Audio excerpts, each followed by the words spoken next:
Ser é movimento.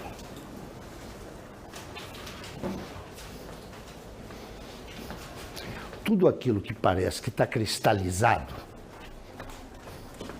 está em movimento. Ser é movimento. Essa ideia é uma ideia comum a todos os teóricos da modernidade. Todos. Não tem diferença.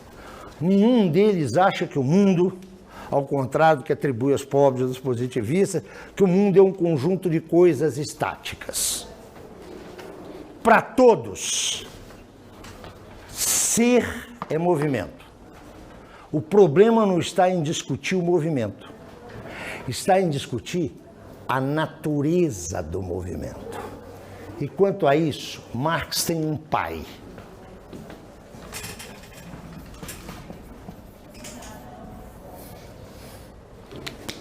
Que é o senhor Hegel. Quem quer separar Marx de Hegel quer esterilizar o pensamento de Marx. Hegel é aquele pensador que foi capaz de perceber que ser é movimento, mas mais, que é movimento autodinamizado pelas contradições que contém. É isso que caracteriza a concepção de dinâmica de Marx.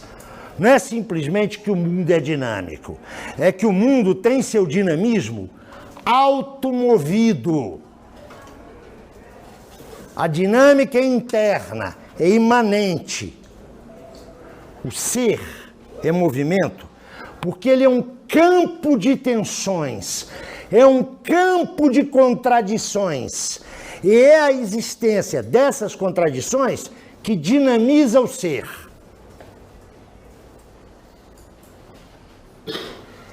Essa é a primeira ideia que está por trás disso aí. É o débito de Marx com Hegel. Marx não é igual a Hegel, viu? Hegel pensava o movimento em termos de movimento do espírito. Marx pensa esse movimento como um movimento que permeia toda a realidade material e as suas expressões anímicas no cérebro dos homens. Essa é a primeira ideia. Ser é movimento contraditório, com colisões, com confrontos, e que se resolvem por rupturas, por rompimentos.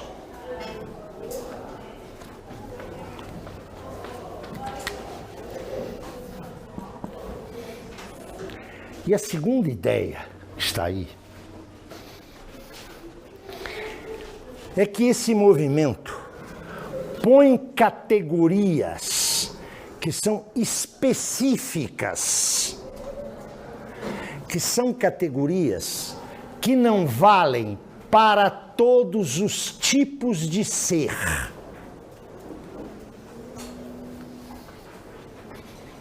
Para Marx, o que está por trás disso não é apenas que o ser é um ser em movimento, mas está a especificidade dessas categorias.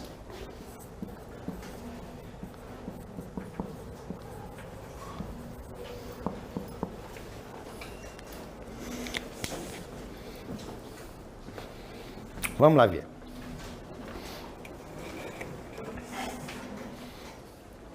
O ser que nós conhecemos tem níveis. O ser é unitário, mas ele não é identitário. Atenção, é preciso distinguir unidade de identidade. O mundo, tal como nós o conhecemos, é uma unidade. mas não é uma identidade. O mundo é uma unidade de diversidades. O ser que nós conhecemos se mostra em pelo menos 3 modalidades. A primeira modalidade é o ser inorgânico. Característica desse ser: ele não se reproduz. Peguem, por exemplo, o mundo mineral. Uma das características centrais do mundo mineral é que ele não se reproduz. É aquele ser que lá no curso primário os professores diziam para a gente que era o ser inanimado. Lembram-se? Isso é um nível do ser, mas isso não esgota o ser. Há um segundo nível do ser, que é o ser orgânico. Que é aquele ser que se reproduz. E que, por isso, é de muito maior complexidade que o ser inorgânico. Notem que eu não estou falando aqui que o ser inorgânico é um ser simples. Pensem na estrutura atômica da matéria, que nós já conhecemos bastante, mas ainda não esgotamos o seu conhecimento. O ser inorgânico é extremamente complexo. Mas o ser orgânico é ainda, mesmo nas suas expressões mais elementares, pensem numa ameba, é muito mais complexo do que o ser inorgânico. Ele tem a propriedade da vida e da reprodução. Olha como o nível de complexidade cresce quando você passa da consideração do ser inorgânico ao ser orgânico. E há uma terceira modalidade é o nível de ser, que supõe as 2 primeiras, mas não se identifica com elas. É o ser social, esse ser que está aqui, ó, que se expressa em cada um de nós. Que é, atenção, infinitamente mais complexo que o já extremamente complexo ser orgânico.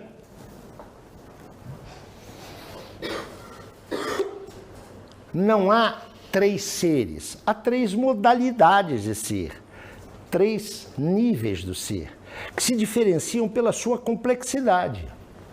A ciência até hoje não nos mostrou, ou não nos demonstrou, como é que se deu, atenção, o salto do ser inorgânico ao ser orgânico. E nós ainda não sabemos com precisão como é que se dá o passo do ser orgânico ao ser social. Mas uma coisa a gente sabe. Primeiro, o ser orgânico e o ser social dependem da existência do ser inorgânico. Dependem. O pão que os senhores comeram hoje de manhã saiu lá do trigo. Está claro essa vinculação do ser social, da nossa reprodução como ser social e da reprodução do ser orgânico, não é? O ser inorgânico independe da existência dos 2 outros níveis. Mas a inversa não é verdadeira. Eu posso supor uma hecatombe nuclear, posso supor uma tragédia cósmica, ou posso supor qual vai ser o futuro desse planeta se deixarmos a Coca-Cola, a IBM gerir do mundo, não é? Eles vão destruir a sociedade e a natureza, mas não toda. A natureza inorgânica sobreviverá. O que eu estou dizendo aqui é que vossas excelências são seres orgânicos. Se vossas excelências não metabolizarem nas próximas 120 horas. Minerais, vitaminas e proteínas. O ser orgânico de vossas excelências vai colapsar. Vocês vão morrer. Mas o ser social de que vocês são portadores depende dessa, permita-me a expressão, infraestrutura orgânica. Depende delas, mas não se esgota nelas. Nós temos uma qualidade que não existe na natureza, orgânica ou inorgânica: a sociabilidade. A sociabilidade depende da estrutura orgânica nossa, que por sua vez depende da natureza. Estrutura orgânica que é parte da natureza, mas que não se reduz à natureza. Então, atenção, esse que é o ponto importante. Leis e categorias teóricas sobre esse ser, todos eles em movimento.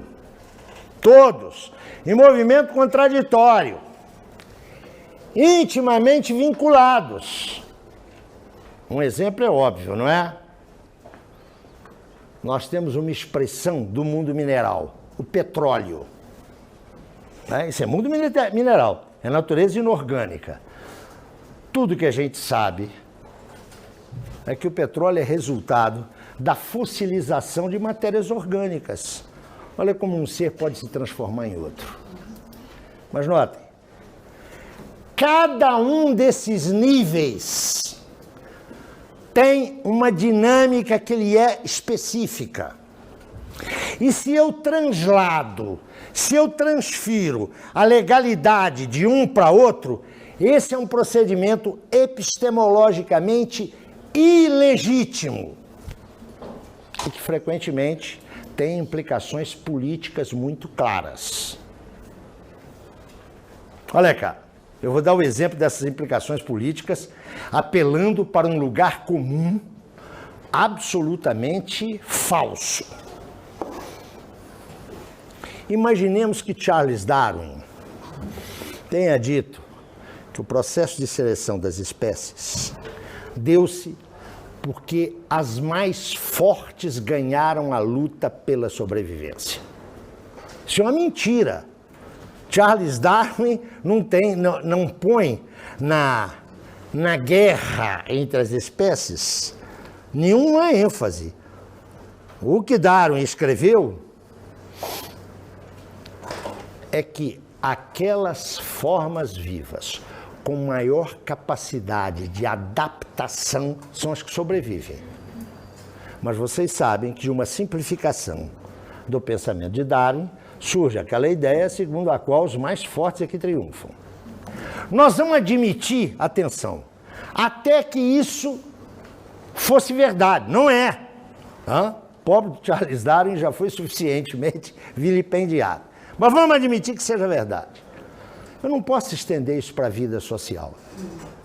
Porque a legalidade da vida social, legalidade não é no sentido jurídico, das leis, que amor, é diferente da natureza.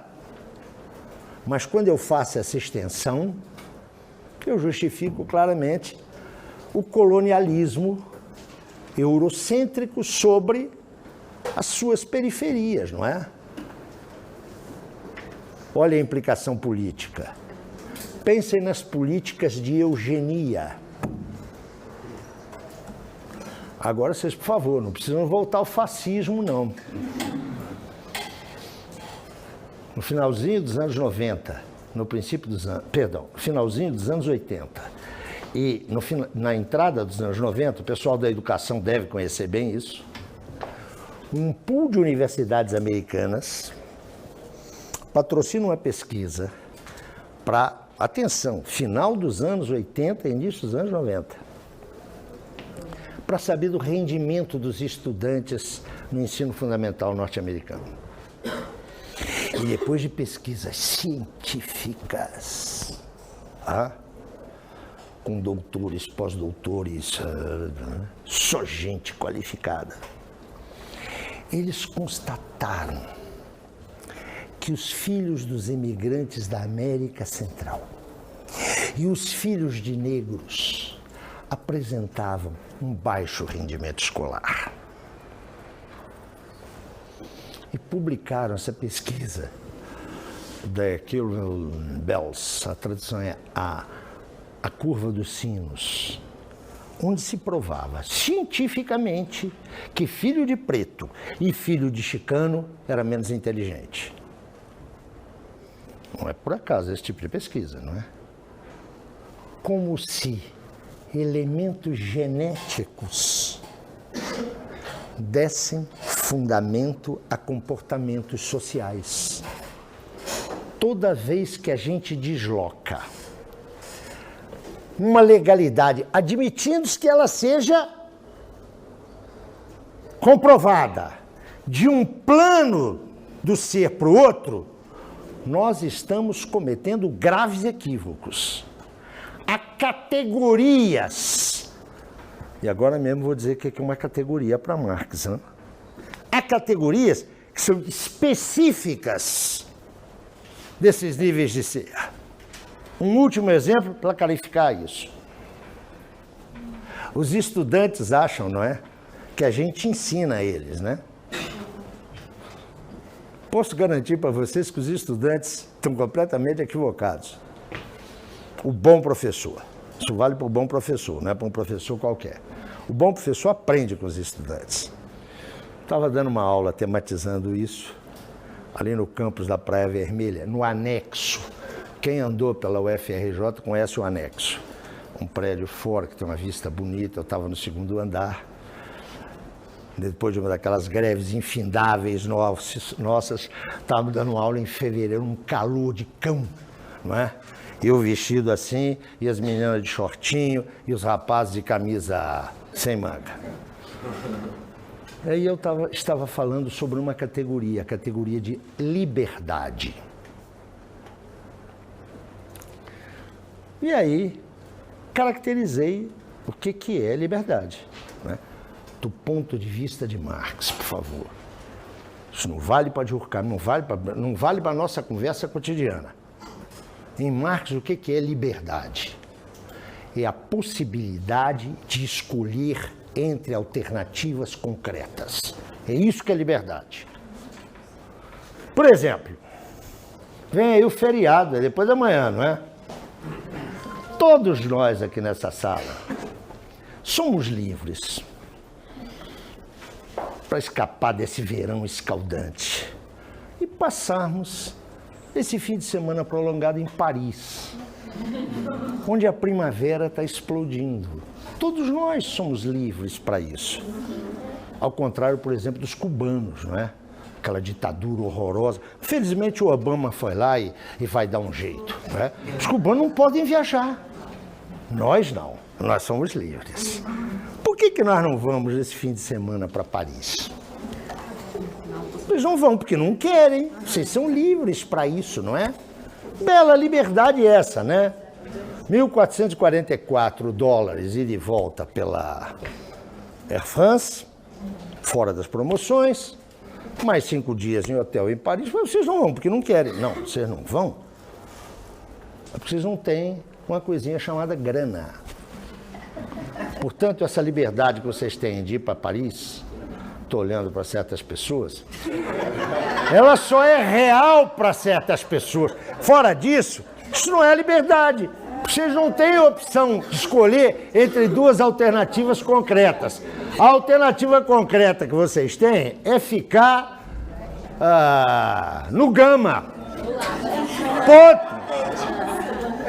Eu dava essa aula, escutem, eu dava essa aula para uma turma de graduação e disse, olha, liberdade só existe para o ser social. E liberdade é a possibilidade de escolher entre alternativas factíveis. Não há liberdade na natureza.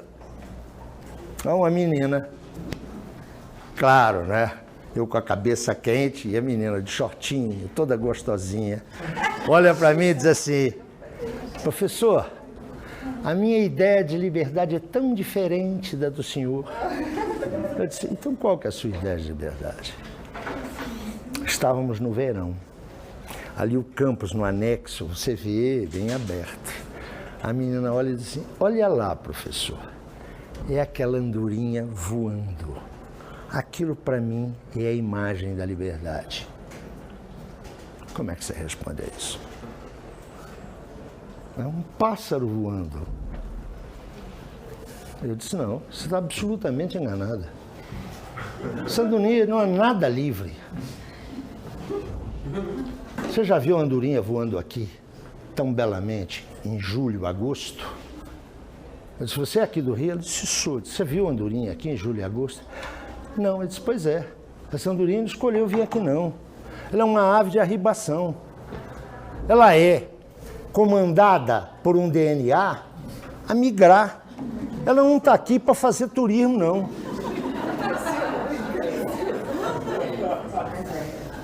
Não tem liberdade na natureza, mas a ausência de liberdade na natureza se justifica porque há uma outra categoria sem a qual a liberdade é impensável, que é a categoria de teleologia, de intencionalidade, de finalidade.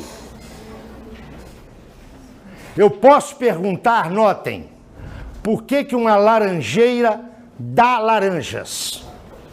Por que uma macieira dá maçãs? Mas eu não posso perguntar para que a macieira dá maçã. A não ser que eu acredito que está ali, não é? Para Adão e Eva, num passeio idílico, passarem diante da macieira, a cobra buzinar no ouvido da Eva, e a Eva, com a sua maldade, induziu o pobre do Adão a morder. Não há teleologia, não há finalidade, não há intencionalidade na natureza. Só pode haver liberdade para aquele tipo de ser que pode desenvolver uma intencionalidade, que pode antecipar aqui na sua cuca o que ele quer. Neste sentido, notem, pensar uma teoria social é pensar a constituição do ser social. Pensar, notem, que para além dos substratos naturais, orgânicos e inorgânicos, nós somos outra coisa. Nós somos metabolismo, circulação, pulsões, instintos. Nós somos isso, Eu devo informar vocês algo que vocês se esquecem. Nós somos animais. Nosso ciclo de vida obedece à legalidade da vida animal. Mas nós não somos só animais. Todo mundo que está aqui nessa sala, todo mundo aqui é maior de, suponho, de 18 anos, não é? Senão agora mesmo vem um pastor e bota um projeto que eu estou ensinando sexo às crianças. Todo mundo que está aqui numa sala, nesta sala, é maior de 18 anos. Tem pulsões reprodutivas e sexuais. Nisso eu quero garantir que vocês são igual ao meu cachorro. Mesma coisa. Não tem diferença nenhuma. A diferença está apenas em que no meu cachorro essa pulsão é reprodutiva. Então, ele não escolhe entre uma cadelinha magra e uma cadelinha gorda, entre uma cadelinha malhada e uma cadelinha de pelo liso. Tem uma cadela em cio, ele vai lá e a cobre. É assim que se passa entre nós? Não, né? Felizmente. Os rapazes não estão pulando aqui em cima das moças. Não é? Atenção! Entre nós, essas pulsões se realizam através de mediações, através da linguagem. entre nós, há sistemas de mediação que constituem a cultura. Certamente tem alguém aqui, não é?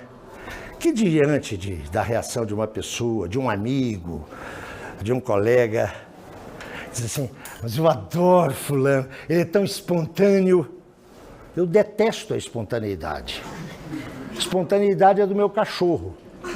Estou andando em casa, às vezes piso no rabo dele. Quando piso no rabo dele, ele se volta para me morder. Isso é espontaneidade. Nós não. Nós operamos com um sistema de mediações. Tanto mais mediatizada é a nossa vida, mais socializada ela é. Atenção, mais socializada ela é. Num outro contexto, eu diria, mais humanizada ela é.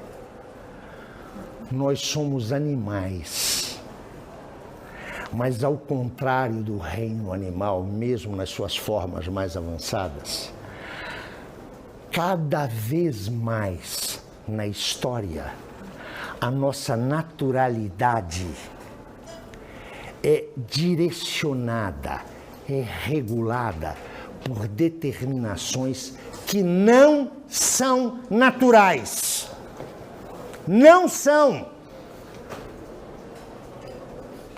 Como é que eu estou me comunicando com vocês? Através de algo chamado linguagem articulada. Pelo amor de Deus, não é linguagem só não.